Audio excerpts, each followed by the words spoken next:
เป็นอย่างเสียงกระแรงกระแรง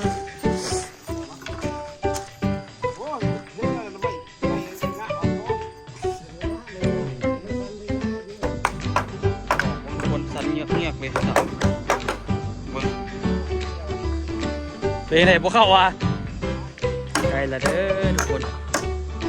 สีมืดละตอนนี้ก็ได้เหยียบไม้ตรงนี้ออกอย่างว่านี้คือเสียวสุดละผมอย่างเลยไม่ถ่ายคลิปเลยอยู่ไม่ท่อนเดียวทุกคนเลยต้องข้ามตัวนี้ไปต่อยตัวนี้สบายดีทุกคนสบายดีตอนสวยเด้อมื้อนี้นี่กะสืบต่อนะทุกคนมื้อเช้านี้เขาได้พากันเอาไม้ขึ้นไปถึงนี่กะตัวนักๆเนี่ยเอาขึ้นไปหมดแล้วทุกคนนะตอนนี้นี่กะ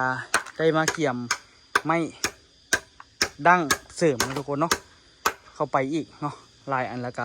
จังจะขึ้นไปแล้วก็ไปค่อยๆเจอไม้เข้าไปใส่สีนัวเข้าไปก็คือว่าเบียกกะเบาลงหลายแล้วทุกคนเหลือแต่เล็กๆน้อยๆนะตอนนี้นี่ก็พยายามใส่ให้มันเลี้ยวไปมาเบิ้งทุกคนว่าทีเลี้ยวสมัยตอนนี้นี่ก็กำลังเกี่ยมเนาะขึ้นมาตอกนะฮะโอ้อันนี้นี่ก็ต่ำดีขนาดดิฮะโอเคเดี๋ยวตัดไม้พอสดก่อนทางนั้นขึ้นไปแล้วทุกคนโดยต้องเลยมาตัดไม้เนาะตัดไม้ยูรุมพี่หลายคนกะช่วยกันกะเอาไว้สะใจดีขนาดทุกคนเอาไว้คักเนาะทางนั้นเพิ่นกำลังไปตั้งตัวนี้เดี๋ยวตัวชิมาตัดตัวนี้ให้มันได้แบบว่าได้ตอกได้ใส่ไวๆเวลาเพิ่นต้องการทุกคนซีเรียสสำเร็จเนาะโดยต้องได้มาตัดไม้นี่ก่อนได้จักทอนพอบตัดแต่ตีปลายนะพ่อบตัดปลายแต่ตี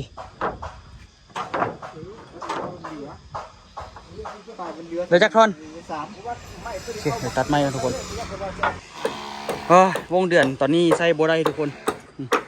ต้นตาลไปเอาอยู่เงินมาก็เลยโอ้เสาสันเยือกอยู่ต่อยมันสิอยู่อ่ะเสามันคือสันเยือกอยู่ยึดเจอกันแน่นแล้วเนาะ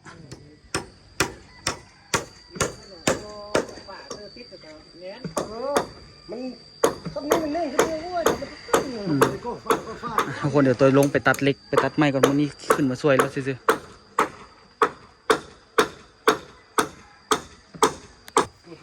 กระโชกดีเลยทุกคนเฮ็ดเวียกแล้วนี่ฟ้าบดตัวนี้กับพอมีแห้งเนาะเอาตัวนี้ไปโอ้ห่างนี่เฮ้ยโซกัดนั่งก่อนไปนี่เอาตัวโต้มันเอาชิปแปะมันนี่เลยอ่ะตัวแปะมันไปเดียวไปนี่เลยมันจะบริตัวเนี้ยมาตัวอะไรวะเอาตัวนั้นกูก็เลยตัวยากนิดเดียวไปใครเนาะมีคนมาสวยโอ้มีแห้งหลายตัวเป็นสายเลื่อยไหมทุกคนมึงสีเลื่อยเต็มเลยเป็นสายเลื่อยอยู่นี่แต่ว่าตอนนี้นี่ก็น่าจะบ่ได้เลื่อยระเบาะเลยยังไงเดี๋ยวให้พอโซเทสอันนี้สิได้แทกไม้อะนะเพื่อสิเฮ็ดตัวนี้อีกเนาะต่อตัวนี้อีกให้มันได้4 อันทุกคนให้มันแข็งๆเนาะต่อไม่ดังมันแข็งๆคักๆแล้วก็จ้วงเลยทุกคน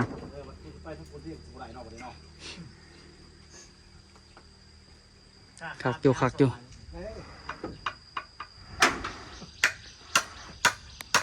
เป็นอย่าง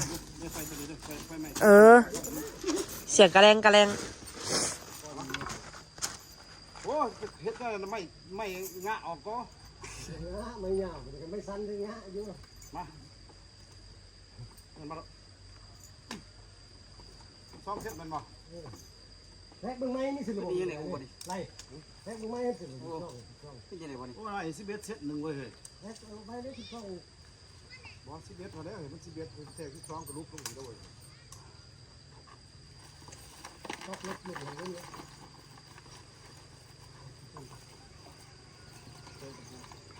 ไม่บ่จะมือกันเลยเนาะแต่ว่าเลยเก่งนักเก่งหุ่นดีเว้ยโอ้ยานดิ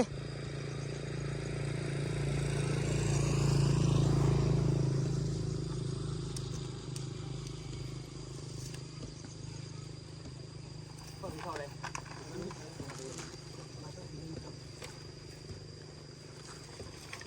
ค่อยๆไต่ไปโดดลงกล่องทรายเลยด้วยกันเลยไม่ได้กันต้องเลยว่ะที่เดินน่ะ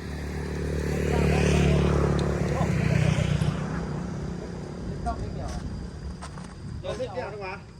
เดี๋ยวสิเอานี่ขึ้น มันเดียวก้อนไปได้เลยเป็นเงี้ยไปเป็นง่ายดิ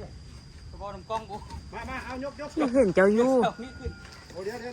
วก่อน ไม่แล้ววะ เดี๋ยวแถบกันเม็ดนึงวะอันนี้ออกไปนะเม็ดไปเม็ดเอสบ่ ปีนเอาตูดไปทางนี้เนาะ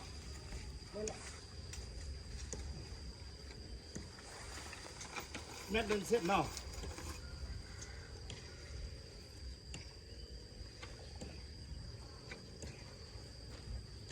ถุงมือเอาให้เราเฮียไปทางไหนเวลา2 คน ยูลูกโซ่ไงไม่ต้องไปกินข้าวยกไปยกจับอะไรเถอะไม่เข้ากันโอเค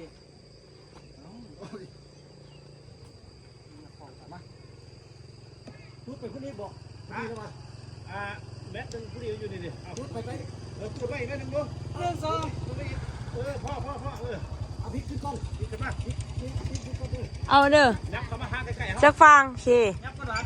ยับเข้ามาใกล้ๆดูด้านนี้ดิ เลยอย่างสุดเลย ได้อยู่พ่ออู ได้อยู่เห็นเจ้าอยู่ส่งขาดเจ้า เดี๋ยว เขาฟังกันจะสื่อทรงเมื่อบ่สื่ออะ ไม่ได้จะค่อยยกต๊อกเอาเลยก็ได้ตัวนั้นน่ะบ่ได้มันยากว่าพี่เกินโพดอะเฮ้ยกูเป็นหัวเศร้าตัวนั้นมันเนื้อว่าพ่อมึงก็แม่หัวเศร้าตัวนั้นเนื้อว่าได้ตัวนั้นก่อนนะมึงก็เพียกกันมึงก็เพียกแต่เราด้วยมันคือได้เลยนะคือได้เลยหัวเศร้านะหัวเศร้าเนี่ยยับไปด้วยเลยนะไม่ยาวเกินพวกไปละไปอีกนิดนึงลูกเอาไปอีกดีละเอา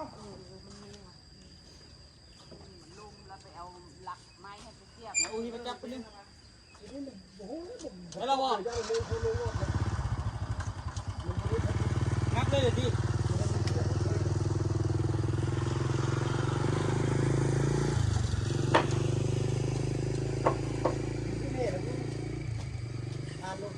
เดี๋ยวผมมาซื้ออันนี้ดูลงเลยก็ได้ตั้งเลยจับไปตั้งตัวเลย จับอยู่ไอ้แค่ตอกกันหรอฟังกันหรอ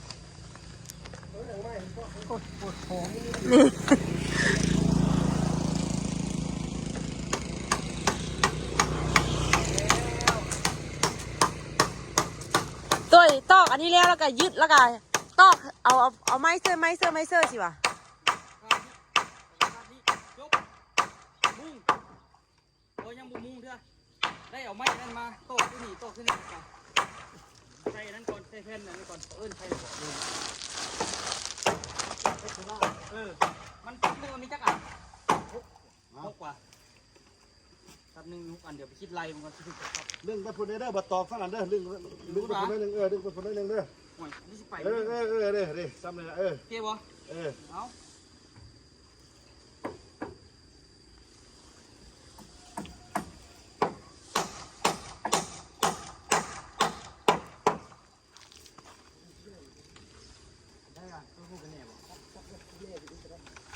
ต้องหลอกเลยเนาะ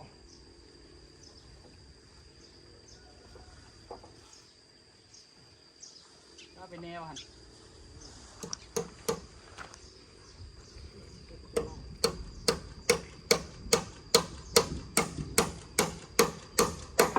ฟ้านี่ก็เอาอย่างเอาแนวนอนไว้เลยฟ้านี่ก็ได้ ค่อยเมื่อยกูเครื่องเข้ากูเครื่องออกเลย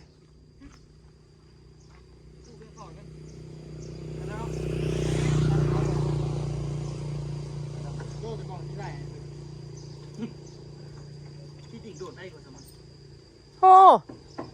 โดดเขี้ยวคาบอัน มาทางนี้เพื่อว่าที่ออกได้ไหมใส่ของหน้าหรือเปล่า ทอดรอดมันหน่อยสิเรื่องเจ้ายูเข้าเลย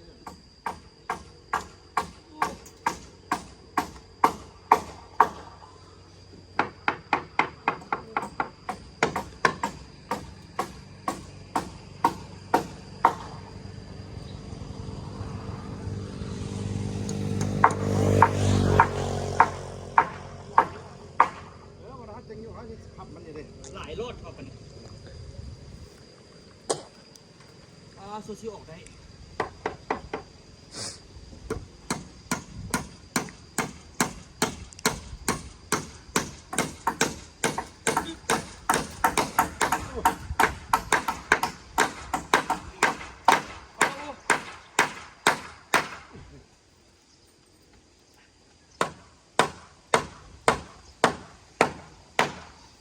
ได้แล้วได้แล้ว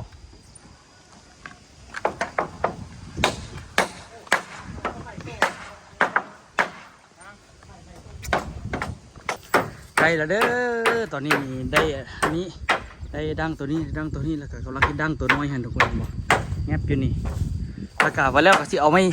ที่มันพลาดจริงเนาะเป็นเฮ็ดไม้สีนัวจบหมดเลยวันนี้ทุกคนเลยสีนัวแล้วก็ตอกนะหาไม้ตัดตอนนี้ปลาไว้แล้วก็เกี่ยมซื้อแผ่นเซล่ามาเนาะซื้อแผ่นอันนั้นมาแล้วก็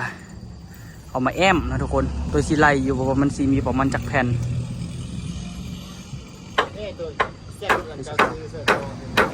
ไงนะรถคันนั้นวะตัดกันอยากได้อะกระบะซิ่งเหรอ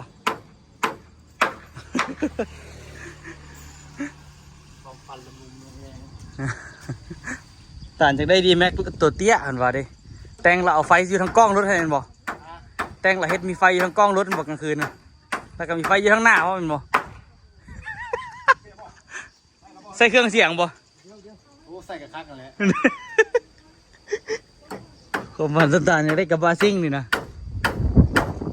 ตัวบอลเยียบทั้งหลังใส่นะไทยทีอ่ะ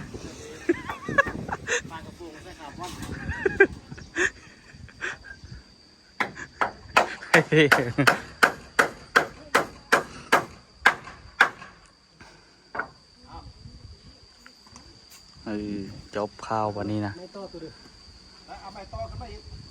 ใส่ไม้ตัวใดเชือกมาเวลาไปให้เขาต่อยถึงแล้วก็แล้วเนาะเอาอันนั้นอีกเอานะเอาปลั๊กไฟแล้วเอาวงเดือนไปถึงเลยบ่แต้นอยู่ถึงเลยบ่ง่ายกว่าละขึ้นลงอยู่มาถึงพี่ได้จึงหูได้เวียกหลายเนาะเฮ็ดตัวค่ำถึงนี่โอ้บ่ธรรมดาได้ทุกคนเด้อสุดสิได้ฮอดดีเด้อเติบหนึ่งอยู่ตัวนี้นี่กะค่ำไปแล้วกะคักแล้วบัดนี้ทุกคนค่ำตัวนี้แล้วก็แต่นะเล็กตัวแต่ละอันก็ได้ตอกฮัดเลยที่บอกไล่ตอกก็ได้แต่หัวเสาเนี่ยแต่ละหัวเสาเนี่ยนะอันนี้เขาอันนี้ซื้อย่องไว้ซื้อได้เนี่ยว่าท่านได้ยึดมันยังไงอันนี้นะมาดิเสาแต่ละเสาเล็กไม่สิตอกพับสักกันเบิดแหลมเบิดไล่ตอกขึ้นไม่ได้ไปเลยสีนัวพาดเข่าพาดแล้วก็จบถ่ายแต่เฮ็ดนะเพดานเซ่นะไม่เซล่านี้เฮ็ดนะว่างเขาเด้เฮ็ดว่างเขาเด้เฮ็ดใส่ไม้อันนั้นน่ะไม่เซล่านะไม่เซล่าครับ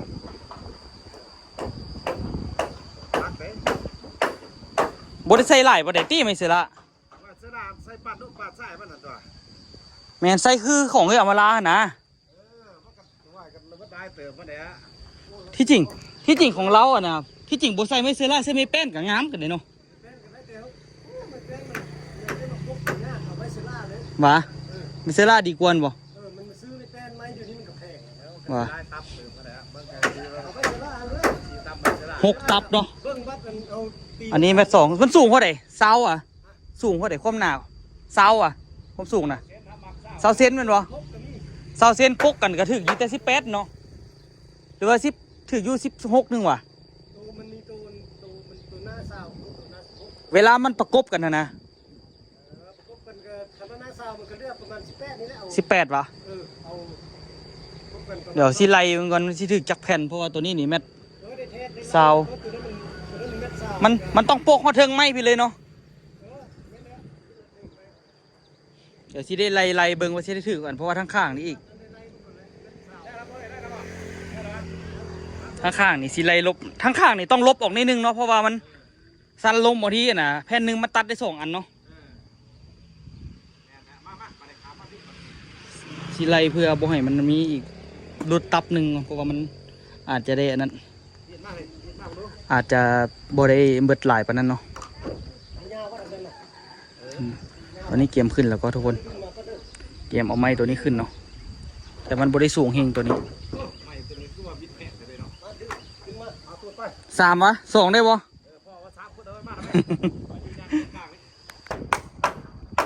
คนสันเงียบเลยสาวเบิ่งเป็นไงบ่เข้าวะบ่เข้าวะไม่แค้น มันหนักมันหนาทบทุบรู้แหละมันบ่เข้านะมันบ่คือไม้นี่ไม้นี่มันน่ะนะมันเปียกกับมันตอกง่ายเขาพอมีกับกอป่าเท่านั้นจะสิแล้วแล้วผมพอมีก็ได้อันนี้เฮ็ดแปลว่านะพอมีขึ้นโค้งแล้วเขายังคุดข่มอยู่ ตอนคุดคุมเห็นพอมีกำลังกันนะมุ้งหลังคาเนาะตอนนี้นี่ก็ใกล้ซูซีละ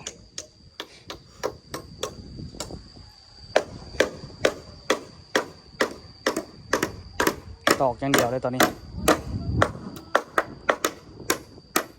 มีแต่บัดได้เลื่อยนี่อาจจะได้เลื่อยอยู่เทิงนี่เยอะหลายเติบอยู่ดิเลื่อยอยู่เทิงนี่ก็ได้ต้องได้เอานะวงเดือนมานำ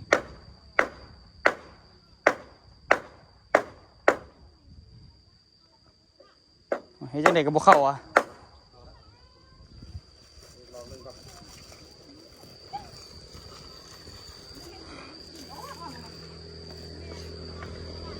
มันได้ใส่หลายเติบอยู่ทุกคนไม้นี้มันพัฒนาแข็งเนาะแต่ไม้ตัวนี้นี่เป็นไม้ที่ขี้ไล่ที่สุดแต่ค่ะคือว่าเลยทุกคนงาน12ยามันใส่ประกบเป็นแบบไม้แบบช่วยดึงแหงให้มันเติบอีกเพิ่มเนาะ4 ส่วนจบละสบายละไปนี่ใส่แต่โครงอลูซิ่งถือว่าเฮาเฮ็ดแบบค่อนข้างมาตรฐานเลยคันบ่ใส่โครงอลูซิ่งนี่ครับนั่นแหละจริงใส่หลังคาใส่อีหยังก็ยังได้ใส่กระเบื้องก็ได้ทุกคนมันบ่ได้เบิดหลายเนาะมันบ่ได้หนักหลายมันใส่หยังก็ได้เบิดตอนนี้นี่เฮาเฮ็ดก็ค่อนข้างดี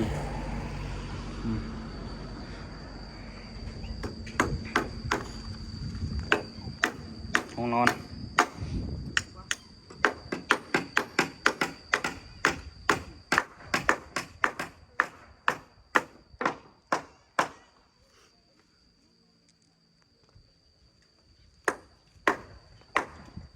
ไม่อย่างเอ้ยแก้ว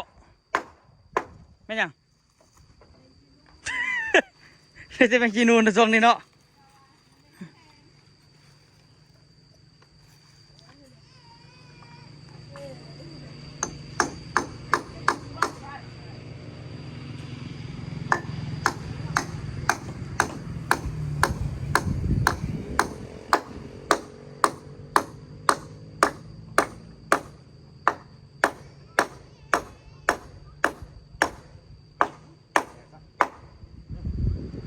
จบ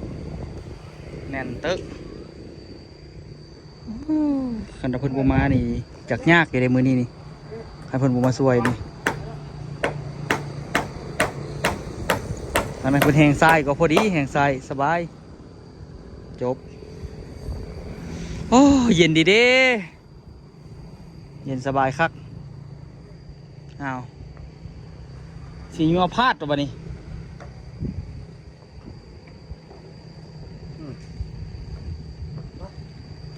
นี่ลองเบิ้ง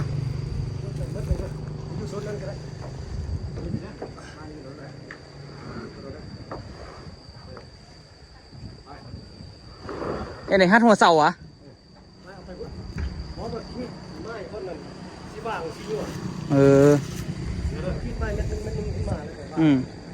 จะดีขึ้นกัน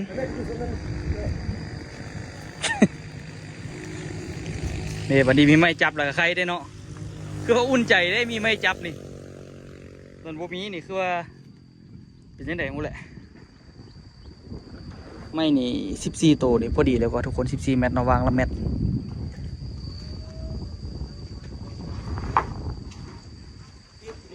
เย็นยวงๆเลยอยู่เทิงนี่ตอนนี้ เฮ็ดดาดฟ้าล่ะชมวิวก็ดีเด้คันบ่ค้าเสาไฟฟ้านี่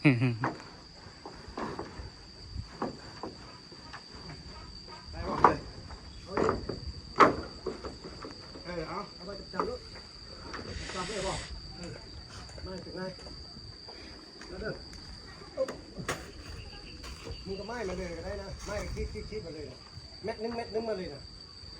ไม้แต่บ่นั่นเครื่องมันโอ้ น่าจะใหม่แต่ยืลุมไปเลยเนาะ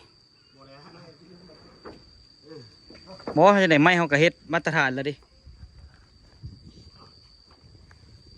ใหม่ไปเลยแล้ว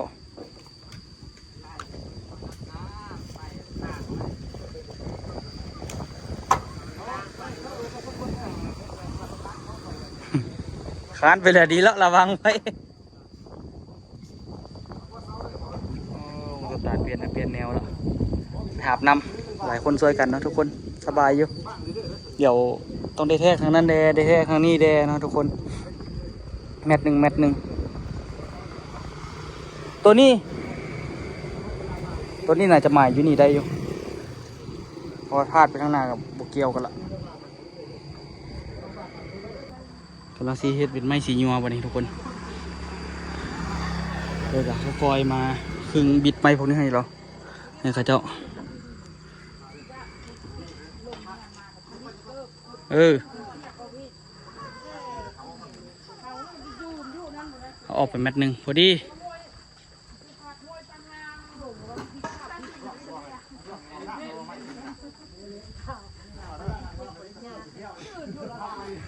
ได้ไหมไอ้นี่ตอกเซ่ครบเซตเดียวกันเลยสบายละ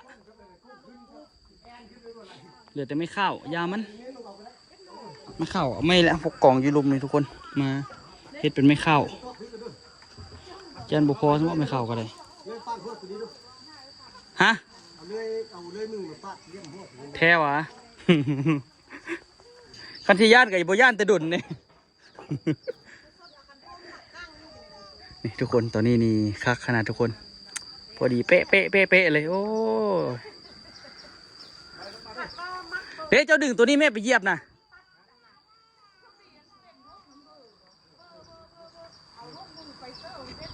ดึงไม้ตัวยุลุ่มได้ไปเหยียบแล้วเด็กก็ได้เอาขึ้น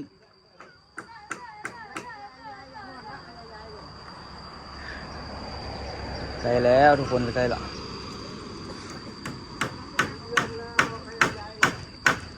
ตะปูตัวนี้เฮียแล้วฮันโบเฮียสิของแท้อยู่ซื้อกึกทุกคนเลยแจมอยู่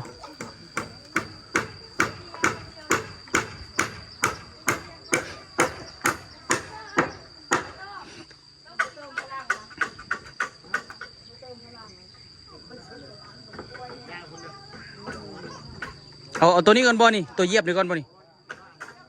ฮะเดี๋ยวตัวสีเอื่อยไม้นี่ให้ข้าเจ้า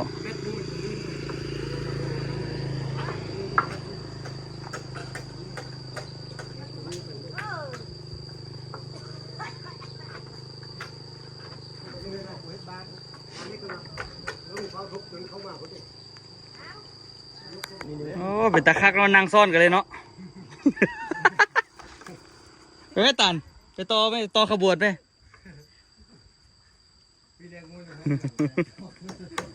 วิวก็ดีวิวก็พัดดีได้อยู่ถึงนี่โอ้เฮ็ดแต่นั้นบ่ตานเฮ็ดดาดฟ้าบนนี่นิดนึงบ่พอได้กินเฮ็ดสเต็กเครียดกินอยู่ถึงนี่โอ้คักกินได้หนีกันเฮ็ดบนขึ้นระเบียงเฮ็ดบนเหยียบนี่ฮะบอลอัดบาเลยซื้อขี้ใส่ก็จะปูกองอ่ะแจมอยู่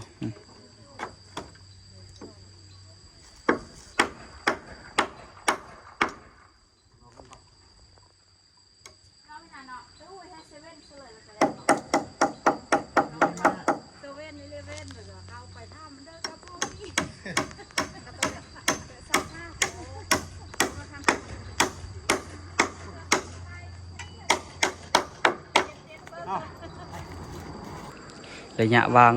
หัวเสามันบ่ตรงกันนะทุกคนเนาะหลุดลื่นกันมาไกล โอ้ลุดลื่นแบบพี่ลึกพูดไป สั่นแล้วเอาลงมาอีกแล้วนึงก็ได้ลงนี้มันสั่นนี่แล้วสั่นมาให้ยังสิได้ตัดทิพย์อยู่นั่นแค่นั้นนะ เขาคือว่าเฮ็ดพอดีแล้วพอเนาะ เราแปดสิบนี่ได้สั่นมาแล้วสั่นมาแล้วเอาอะไร80 ฮะ เอาอะไรแบบนี้80เอา80ก็ได้80ก็ 80นี่พออะไร 80ทางนี้ก็80เป็นแท็กไม่เอาไปแท็กไม่เม็ดนึงเลยนะหั่นเลี้ยวเริ่มไปสั่นกับตัวนั้นได้นะพอดีสักเดียววันทางนี้มันจะ80ได้ทางนี้เรื่องท่านจะเอาตั้งหัว80ก็แทกตั้งหัว80ด้วยเดี๋ยวตรากามันต้องตีนพุ่นเอาทางผีมันคำ80เอาทางผีมาได้เม็ดนึงครับเอาเม็ดนึง โอ้ยเอาทั้งหน้าพี่ลายทั้งหลังมันเสาไฟฟ้าคันเลือกได้แล้วเอาทั้งหน้านี่เม็ดนึงดีกว่า80เราก็ยืนเดินมันก็ลื่นเอาถ้าลื่นขึ้นมาประมาณ10เซนแค่นั้นเราเพียงแล้วเอาพวกถุงใส่เลยเราเพียงนี้นี่เราพวกบ่ดอกบ่ได้เฮ็ดหลู่คือเขาดอกปกแล้วก็แล้วบ่ได้เฮ็ดหลู่ปานนั้นขึ้นมาเลยไม่ขึ้นมาเลยเอาเอาขึ้นมาแล้วมันเอาแท็กเอาประมาณสักเดียวแล้วกันนี่เลยขึ้นมาเลยโอเคทุกคนเดี๋ยวเราไปใหญ่กันเด้อบ่ธรรมดาเด้อสิได้เอาไม้นี่ขึ้นได้เนาะตอนนี้นี่ก็เต็มที่แล้วทุกคนนี่กับทีมงานเขาก็สวยเต็มที่มื้อนี้ว่าสิได้ตีไม้อันนี้แล้วบ่ก็พยายามอยากให้มันแล้วนะทุกคนก่อนตัวสิไปเวียงอยากให้ตีไม้ตัวนี้ให้มันแล้วเปิดก่อนซะแล้วตัวนั้นเด้เฮาบ่จงไปตอกกันว่าตัวสุดเพิ่นจงไปตอกอันนึงติเดี๋ยวมันน่ะเอากลับมาผัดยุ่งเนี่ยน่ะลืมเนี่ยบ่ลืมแท้วะมึงทรงละทรงสิลืมนะ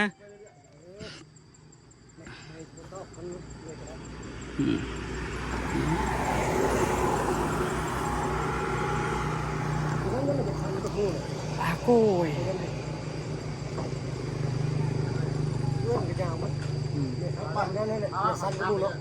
แม่นพยายามมันบ่ต้องพลาดมันเลยข้าวพลาดเลยบ่ใส่มันเลยใส่ยุ่งๆที่นี่เหรอฮะคิดว่าพอดีหรือว่าพอดีตัวเสียวไม่ขึ้นได้มันธรรมดาแล้ววันนี้ไตนี่กะใครแต่ว่ามีตกกลางนี่ทุกคนพอไตได้อยู่ซีก็เห็ดบนตากเครื่องละ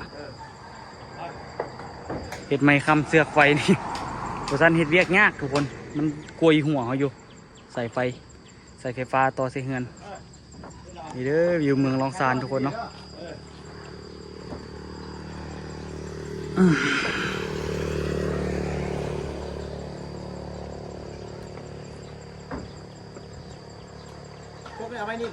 1 2 3 4 5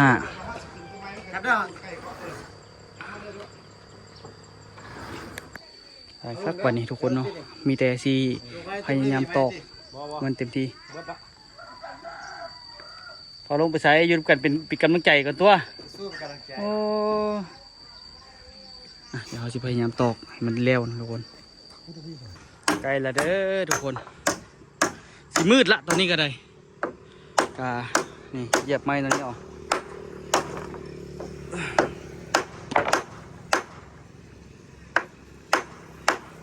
เดี๋ยวจะไม่แจพุ่นในบริเวณ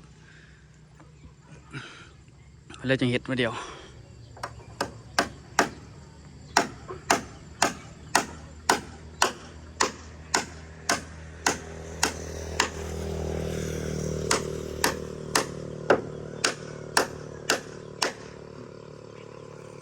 อย่างว่านี่คือเสี่ยวสุดละ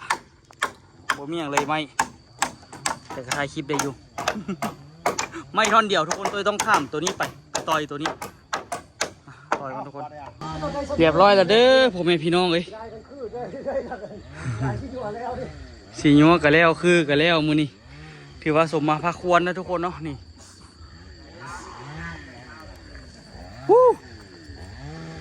สุดยอดเดี๋ยวกลับมาเตเวียงที่ได้มาใส่เพิ่มแล้วก็ไม่ตัวนี้บ่พอทุกคนนี่ไม่ตัวนี้บ่พอเนาะไม่ตัวนี้นี่มันต้องไปซื้อไม้เพิ่มไม่น่า10เพิ่มอีกจาก3ตัวนะทุกคนหรือว่า 10 เมตรนะทุกคนเอาไม่5 เมตร2 ตัวก็ได้คือกันได้อยู่วันแล้วสิไปซื้อเพิ่มเนาะเดี๋ยวโบซื้อกันสิซอกคนไม้แถวนี้แหละใส่ เหลือตัวสุดท้ายเลยดิตัวทั้งนั้นก็ยังบ่ทันตอกอีกอันหนึงทุกคนเนาะตอนนี้ค่อยคำยามแรงแล้วทุกคนตัวก็ยังอยู่ทึงๆนี่อยู่นี่สู้เต็มที่เลยแต่ละมือแต่ละเว้นเนาะถือว่าตอนนี้นี่ก็ได้ตัวนี้แล้วก็ท่าเอาข้าวพาดแล้วก็ใส่อะลูซิ่งแล้วก็คือที่สบายแล้วทุกคนเนาะเฮ็ดเวียกลมก็สบายเย็นสวยๆเนาะเฮ็ดเวียกในมืดๆสบายๆเลยเนาะก็สวยสิมอดจุดนี้ทุกคนเนาะก็สู้แบบเต็มที่เลยทุกคนคือเนาะเพราะว่าอันนี้มีคำที่เทียบกับเป็นการทุ่มเงินที่ใหญ่หลังแรกของตัวโยยทุกคนอันนี้เป็นเงินของตัวโยยอยากว่า98% 96%นะเพราะว่ามีเงินเนี่ยนะจำนวนหนึ่งเนาะมีแม่มีป้าอยู่ทางต่างประเทศเพิ่นโอนเงินมาช่วยเนาะซื้อหินซื้อทรายเนาะทุกคนแต่ก็ยังเหลือลูซิ่งนี่แต่ถือว่าเติมนึงอยู่ในราคากันเลยประมาณ30,000 กว่าบาทนี่เลยทุกคน 30,000 กว่าบาทจะตกอยู่เงินเข้าไปล้านประมาณเข้าไปล้านอีกเนาะประมาณ$1,000ทุกคนแฟนลูซิ่งนี่นะทั้งหมดนี่เด้ตัวไรนี่บ่ได้ไรแต่ทั้งเทิงในสิไรนะตัวต่อที่ต่อกันศาสตร์ไปทั้งหน้านี่พร้อมเนาะทุกคนแล้วก็ยังมีค่าสร้างค่าอย่างอีกเนาะก็ถือว่าสมควรอยู่ทุกคน โชคดีที่ตัวใส่ห่วยไว้เนี่ยคันบุใส่ห่วยนี่ก็คือบุได้ซ้ำนี่ซ้ำตัวใส่ห่วยไว้ก็พอมีเงินจากการเปลี่ยนห่วยมาเฮ็ดเนาะทุกคนก็โอเคอยู่เนาะแต่ตอนนี้มันก็เจ็บมับเนาะทุกคนก็ได้จากเงินจาก YouTube แน่มาผสมผลเปลี่ยนน้ำกันนะทุกคนบุษันบุรอดแท้เนาะสู้ต่อไปทุกคนเนาะบุ้งว่าต่อไปเขาสิได้ขายเครื่องดีหรือบ่ดีแต่ตัวกาคิดว่าเฮ็ดดีที่สุดแล้วทุกคนเนาะพยายามขายเครื่องขายของอย่างแบบให้มันเต็มที่นะทุกคนไปเดี๋ยวตัวสิลงกันทุกคนเป็นอย่างไรก็ฝากทุกคนเป็นกำลังใจเด้อทุกคนเด้อสำหรับคลิปนี้บายบายทุกคนมื้ออื่นจะได้เดินทางไปนครหลวงเวียงจันทน์นะทุกคนก็บุ้งว่าสิไปตอนประมาณแต่ว่าไปนี่ไปโดนเติบตัวก็น่าจะคิดฮอดเวียกอยู่ไปงานศพของแม่ที่อูเคยไปยูนำนะทุกคนเนาะไปงานศพไปวันจันทร์ฮอดวันพุธทรงสการวันพฤหัสก็อาจจะกลับนะทุกคนฝากติดตามเนาะเราเจอกันคลิปหน้าทุกคนเงินเครื่องเงินของก่อน